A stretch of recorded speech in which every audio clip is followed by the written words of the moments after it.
So our mind wants an answer and wants to draw a conclusion and figure it out and all this sorts of stuff. We need answers. That forcing piece, right? This is a different approach because we're not trying to figure anything out. We're not trying to fix anything or get to a solution. What we're doing is feeling into these moments, into this felt sense of these moments of what's happening in our bodies. Hey beautiful, welcome to Naturally Empowered Living, your safe space to guiding you on your unapologetic self-awakening journey. This is your weekly sanctuary for waking up from autopilot and transforming the way you approach life through the power of meditation, energetics, and root cause therapy. It is my mission to help you heal unprocessed emotions and release stuck energies by alchemizing your struggle cycles into opportunities for deep self-love, awareness, trust, and connection, to return to your innate essence of being, stepping back into your energy of alignment. Because here, we honor all parts of ourselves, the messy and the magic, the shadows and the light, embodying all parts that make you, you. So if you are ready to get to the root of cultivating real change, get cozy, grab your journal and maybe favorite crystals, and let's discover our power within together. Hello, and welcome back to another episode of the Naturally Empowered Living podcast. This is your host, guide, and mentor in all things emotions, energetics, and self-awakening, Jenna Smith. And I am super stoked, so excited for today's conversation. It is a listener's write-in submission, and I've actually gotten a little behind with these submissions. So the next few episodes, I will be answering your questions, touching on topics that you have written in about, and I love it. I love that this space has become a true conversation. Like, your questions are often ones that so many people are thinking about and might not be asking, or just as a collective, I always love to zoom out, right? And think of like that collective piece of, I love to always touch on what you are needing, what you have questions about, what you want to hear on the show, of course, but also just your question is also touching so many other people's lives too. So I am just so thankful for those that do write in. And, okay, let's just jump in. So our listener asked, everyone talks about trauma being stuck in your hips. How the heck do you release it? Absolutely. Trauma can get stuck in your hips. However, it could also get stuck in other areas of your body too. And I know that there's a lot to say here. There's a lot to unpack because, yes, your hips is, of course, a place where energy can get stored.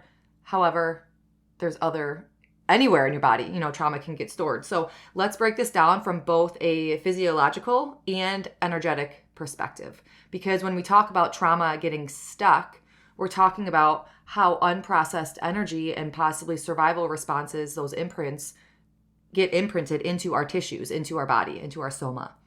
So our hips, including the hip joints, surrounding muscles, the psoas, you think about this area of the body, and it's a physical crossroads. Like, there's a lot going on in this pelvic area of our body, right? They connect our butt to our legs. They bear weight. They allow movement, hinging, bending, stabilizing the spine. Like, there's a lot of connection and a lot of work going on here for us to be able to stand, to bend, to sit, all of these things. And because of this area of our body is especially sensitive to possible tension patterns or stress responses. And beyond anatomy, many movement and embodiment practitioners, let's say, describe the hips as an emotional drawer, like of our body, holding space, a holding area for unprocessed feelings and that energy, because it's so interconnected to so many different parts of our body as well. So when we experience a threat or trauma or chronic stress, the autonomic nervous system, it activates, right? We go into that fight, flight, freeze response. And the body possibly might contract or, braces itself to protect itself. And then, XYZ, we go into whatever response or patterns that we're used to. So if that emotional or energetic charge doesn't get processed or dissipating, the body can hold on to these, protective postures and these imprints over time. And that's often what people, sense as this stuckness in the hips or the lower back or the pelvis. And we also hear, hips talked about the center of creativity. This is more of like a chakra standpoint. Like this is where your sacral chakra sits, and that activates creativity, sensuality, emotional expression. So in practices like yoga and somatic work, for that sacral area, just around the hips area, it connects to creative flows and relationships and emotions, and just this metaphor. Is metaphor the right word? Just looking from this perspective of an energetic perspective, using the chakra system, it resonates, right? It's connecting. That's why I love like merging the science with the woo, like from the science standpoint, you have all these muscles connecting and from that physiological standpoint, but now coming in from an energetic standpoint, there's a lot of energetic expression happening in this area of our body too. However, it's also important to clarify that this does not mean that all trauma lives in this area of your body. Not all trauma lives in your hips. Okay? Trauma is systemic. It impacts the nervous system, the brain, the body, the energy field. So absolutely, trauma can get stuck in your hips. Think of the hips as one possible, point of that storage unit, let's say, right? Like any sort of energetic imprint can get stuck, okay? So that said, let's kind of dive into this a little bit deeper. How trauma, how energy, how stuck, emotion, stuck energy can get impacted, or not impacted, can get imprinted and compounded in other areas of the body as well. So from an emotion code perspective, if you've heard of the emotion code by Dr. Bradley Nelson, certain emotions may energetically resonate or get stuck in specific body regions. So for example, per the emotion code perspective, fear or resentment, those emotions get stuck in the hips. Grief gets, impacted, compounded in the chest. Anger in the chest, the lower back. Like these aren't universal truths, but Dr. Bradley Nelson, he, if you haven't read the emotion code, it is an incredible book. And it helps really bring a curiosity to like what your body is showing you. I personally work a lot with myself in my chest. I have a lot of pent up anger in my chest. For someone else, it might be in that lower back, right? But what your body, really connecting to what your body is showing and telling you. So now from a felt sense perspective, Eugene Gendlin created this terminology of the felt sense, and he describes it as just like a subtle wordless awareness, right, of what's happening inside, like really connecting to that body perspective. We're not labeling emotions, we're sensing. Oh, I feel pressure. I feel tightness. I feel heaviness. I feel warmth. Like what is that felt sense going on within your body? Noticing how those then sensations might impact our behaviors, our actions. And also how those felt senses may change or dissipate or go away as we give them actual attention to truly be felt. And then they dissipate, right? Because so often, how easy is it to shove it under the rug? Oh, I feel this pounding in my chest, but I don't have time for this. I got to do the thing, or whatever that might be. To actually give space to this felt sense within our body.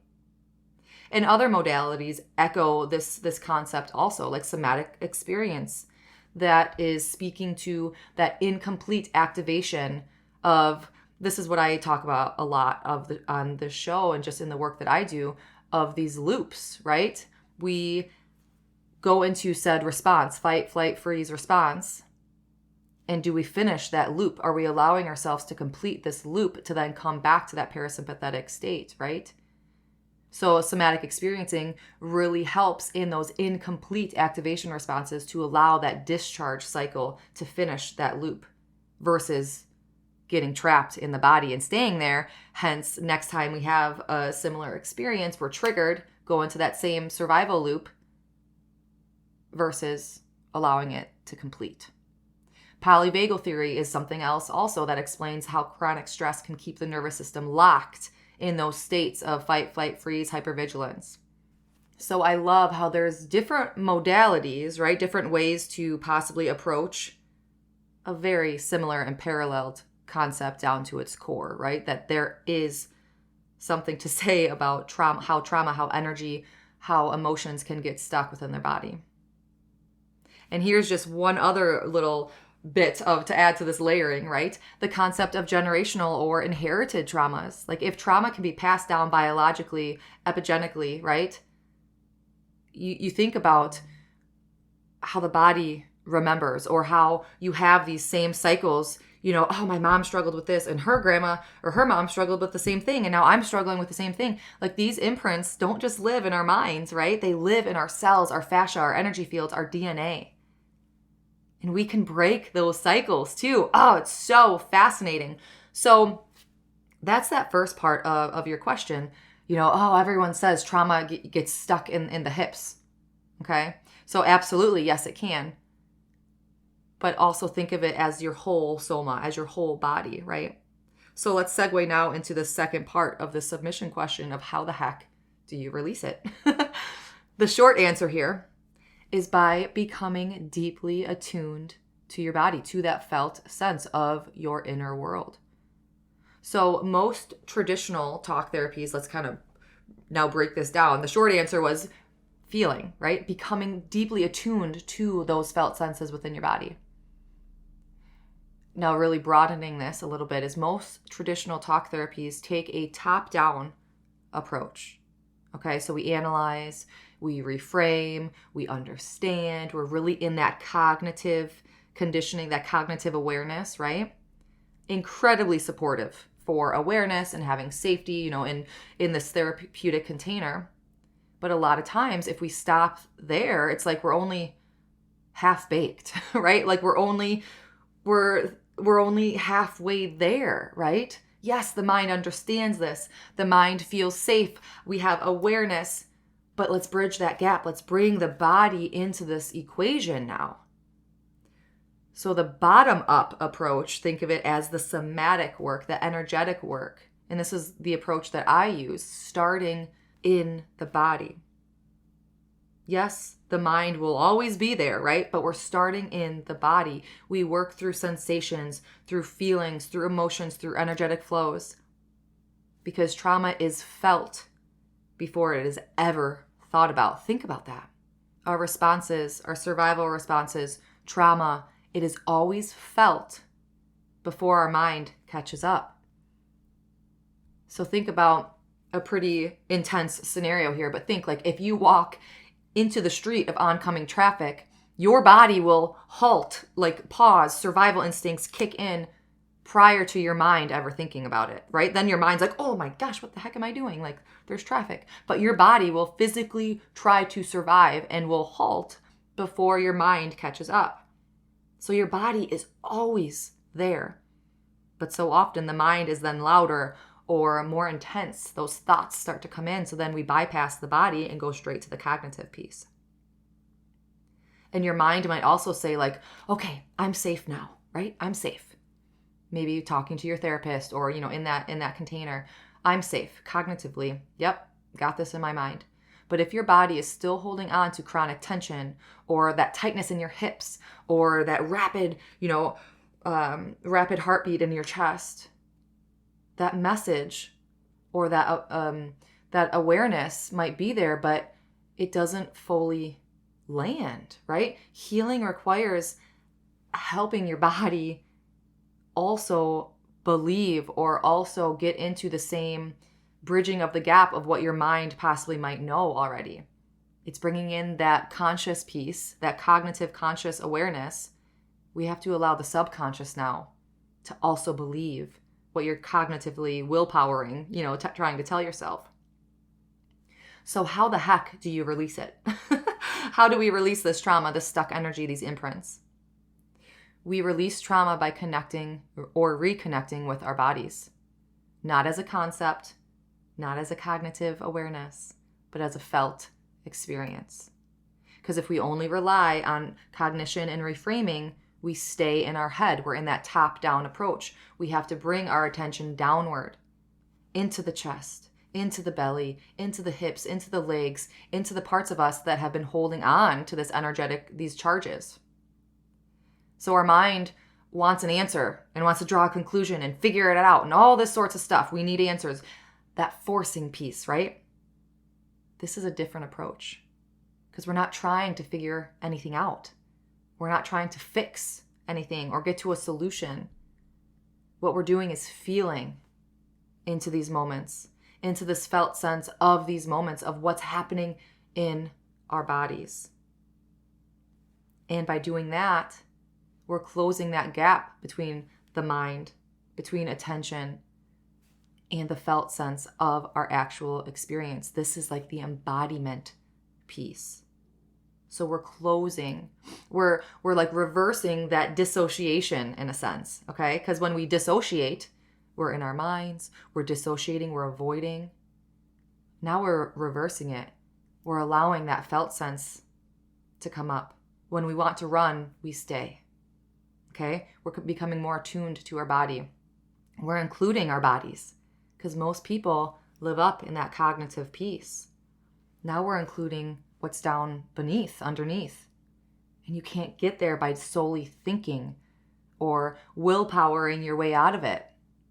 You get there by feeling, by sensing, and by experiencing. As we start feeling into the body, we'll begin to recognize these subtle, possibly contractions, or, oh my gosh, my chest is tight, or, oh, I do have this pit in my stomach. I have this tension in my hips. My lower back is like being triggered right now. It's starting to contract. That internal, don't do that, it's not safe, or you can't go there. Those cues begin in the body long before your mind interprets them and tries to make sense of what's going on. So for example, okay, let's bring in another example here. If we feel sadness, people often, might feel it in their heart or maybe in their bellies, like with that pit in your stomach. Like that's where I feel it. Okay, I have butterflies in my stomach.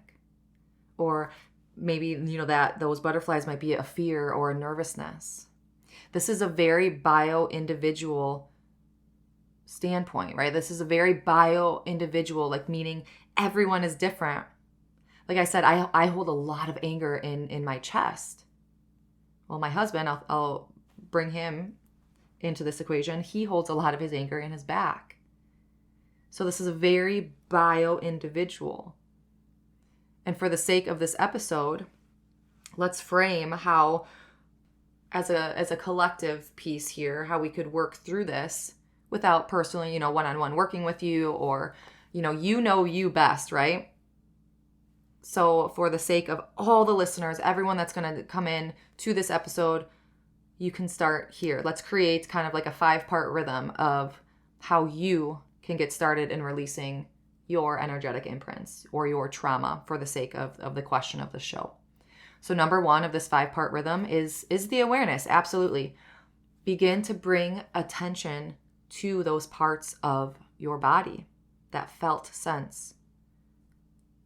If it's in your hips or your pelvis, what are you noticing? Tightness, numbness, warmth, contractions. You could ask yourself, what do my hips feel? What are they feeling? What do they feel like when I'm safe? When I'm guarded? When I'm in that survival response? And that's going to help bridge the gap, because so often we stay stuck in the mind, right? So the mind is still a part of the equation, but now we're bridging this gap and coming down into the body to actually feel. Bring that felt sense into the awareness equation. Number 2 of this rhythm is movement. You can invite small mindful motions. If we'll stick with the hip example, you could, gently do hip circles, just swaying back to forth, rocking. This allows the body to now explore, okay, safety. There's safety here in movement. Bring in breathing into this equation. Whatever feels good to you in those moments. Number 3 is safety and regulation. You can slow your breath, soften your jaw and your shoulders, allowing them to relax, allowing your nervous system to know this is okay to release. 4 is expression. If an emotion arises, maybe you start crying, or you burst out in laughter, or you start trembling, or those breaths, you're really connecting with those breaths and you find yourself sighing. Like allow those expressions. It's your system, detoxing, recalibrating, allowing in this dissipation, this discharge of that energy that's been stuck in your body. And number 5 is integrate, the integration piece, allowing yourself to rest, to ground, to journal what came up for you, those feelings. Reflect on possibly what shifted. If maybe your back popped, or you had this sigh, that exhale that you just felt yourself release. And this isn't a one and done thing. Something that I work with my clients a lot with, I call it the riffin approach. Same type of concept, but it's in those moments of when you're triggered or when you're activated, right? You could use this riffin approach. I'll run through this really quick. It's if that 5-step rhythm of awareness, movement, safety, regulation, expression, integration. This is another approach when you're in those moments to be able to release and discharge and re-regulate. Because releasing it's layered, right? Healing is layered. It's ongoing. This isn't a one and done thing. Sometimes you'll feel immediate relief. Other times it unfolds gradually. Sometimes you might feel heightened for a while, and then it's a wave. You come down and then you're back up, and you go down and then you're back up. That synergistic, infinity symbol. So the riffin approach is when you're activated, when you find yourself in a dysregulated state. This is an in the moment, right? You allow yourself to turn up the volume of that emotion until it starts to dissipate. And if there's more emotions coming up, you could continue and repeat the process. This is a lovely somatic practice that once I start working with clients within root cause therapy sessions, I remind them of this is what you can do in those moments of processing, releasing, and re-regulating again. So R of the riffin approach is recognize that feeling or emotion. Allow yourself to recognize, what is it that I'm feeling? I identify where it is in your body. F, feel the feelings. Your emotions are going to start to surface in those moments. F, find out the root by turning inward. What is the root? Why am I feeling this? And then if you have to ask yourself why, allowing yourself the space to feel to that root. And then there's a little apostrophe here. What's the emotion behind the emotion? Sometimes you might release that initial anger. And then there might be emotions coming up after that. Okay, I feel like I released this anger. Now I'm sad. I feel sadness now. So allow yourself to sit in that space, in that safe container that you're giving yourself. And then N is nurture yourself by allowing this space within yourself to feel this emotion, allowing the emotion to come to surface, allowing that energy to be as big as it needs to be. That anger, sadness, fear, guilt, shame, frustration, what happens when those emotions come up? More often than not, we're shoving them down. Versus allowing ourselves to actually feel through said dysregulated trigger, that fight, flight, freeze. We're allowing ourselves the space to actually feel it and to close that loop in the moments. That is the riffin approach.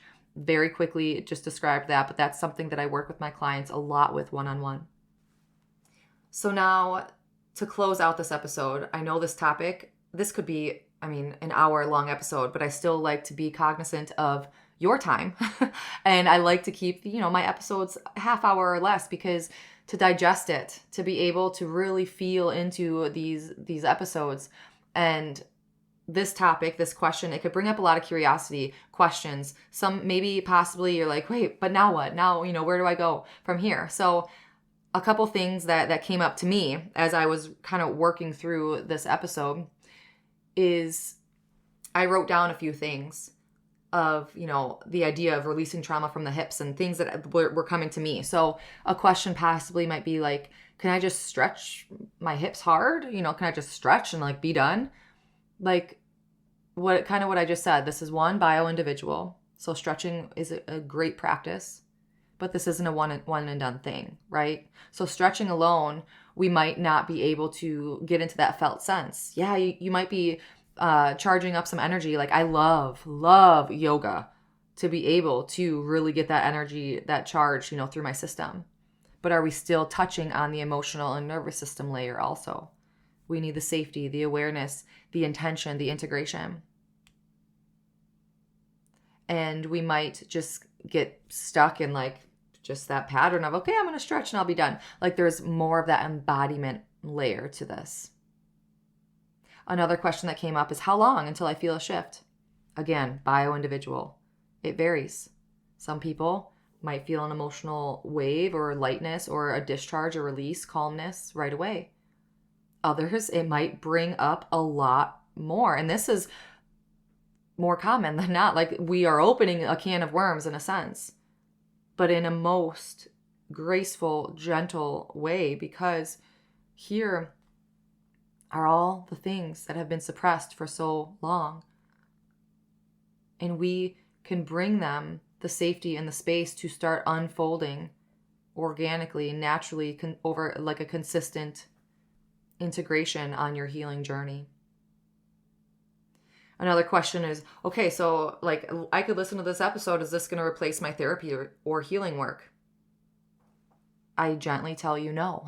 This will not replace that. Somatic therapies, even talk therapies, if you're in a talk therapy right now, like this is not to replace, this is to bring into your toolbox. Like somatic therapies, gentle movements, like these are incredible embodiment practices, complements, but it doesn't substitute that deeper therapeutic integrative work if you're working with a practitioner.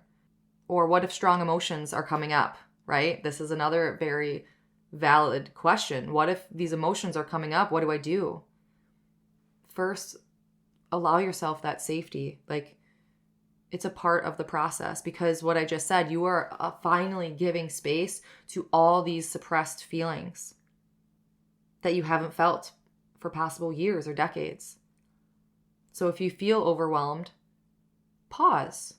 Okay? Just take a pause. Think of it like a water faucet, okay? You can turn on the water full bore, but that's not the intent here.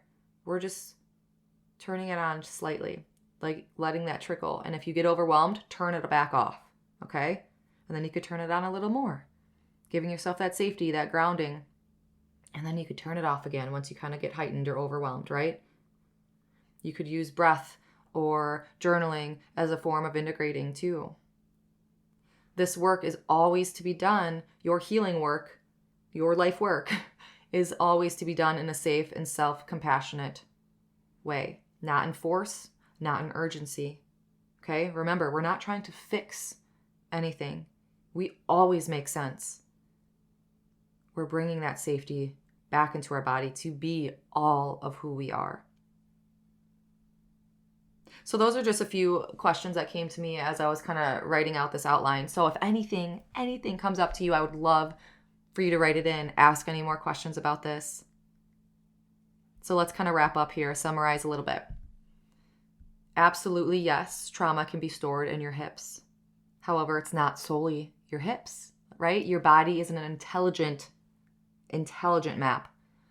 Trauma, stuck energy, unprocessed emotions can live in any space that they once were tightened or protective or contracted, right? That they held onto and felt too much to process in that moment. Our nervous system was at a capacity and we weren't able to close that loop in those moments. So a main thing to remember is your body holds these imprints. the unfinished stories, the unprocessed loops, that energy that never got a chance to complete. And through awareness, gentle movement, emotional expression, nervous system regulation, energetic alignment, the Riffin approach, right? You could start to explore this, to release it, to discharge, to process. This work is very beautifully bio-individual. Like what creates safety and release for one person might not for another. It might not feel right for another person, and that's completely okay. That's why we need to bring the trust and the safety and the connection to ourselves. And that's what I do within my work, is I help guide you in learning that connection, in learning that self-connection, that self-trust, that safety to be you, right? And if you're exploring this more deeply or noticing strong sensations that are arising, it could be really supportive to begin working with a practitioner trained in somatic work or trauma-informed modalities, someone who can guide you safely through these processes. Because absolutely, you know you best. But sometimes we might need a little help or encouragement or confidence to share that safe container with someone to help guide you through that process until you have that belief and that trust for yourself, within yourself. It's already there. But sometimes we might just need a little help to turn that light on. So I thank you so, so much for listening and tuning in. And I'll say it again and again. I love these listener submissions. They make this show feel like a true conversation. So if there's ever a question, a topic, a curiosity that you want me to dive deeper into in a future episode, please send it my way. I have a Dropbox at my physical office location within Rooted Collective 201. Or there is a description of, within this podcast show, a Google document that you could fill out at any time. And I love, love, love these types of episodes. And we're going to be doing them probably through the rest of this month, through the whole month of November, because I have a few submissions that I want to get to. So you never know who's healing you might impact by asking your question, right? Of course, you're going to be impacting yourself, but your question might support someone else. And I am eternally grateful for this collective ripple, for this show, for this work as a collective healing. So thank you. Thank you. Thank you. And until next week, as always, simply be you. You have everything inside of you to learn your energy of alignment and be unapologetic in who you are. I'm sending my love and so much light. Did you find this episode free or empowering? Please read my review. Tickle, boop. Thank you for spending this sacred time with me on Naturally Empowered Living. If this episode brought you closer to stepping into your energy of alignment, I'd love for you to leave a written review and share how this show has supported your journey. Your feedback truly lights me up and helps others find the space of transformation.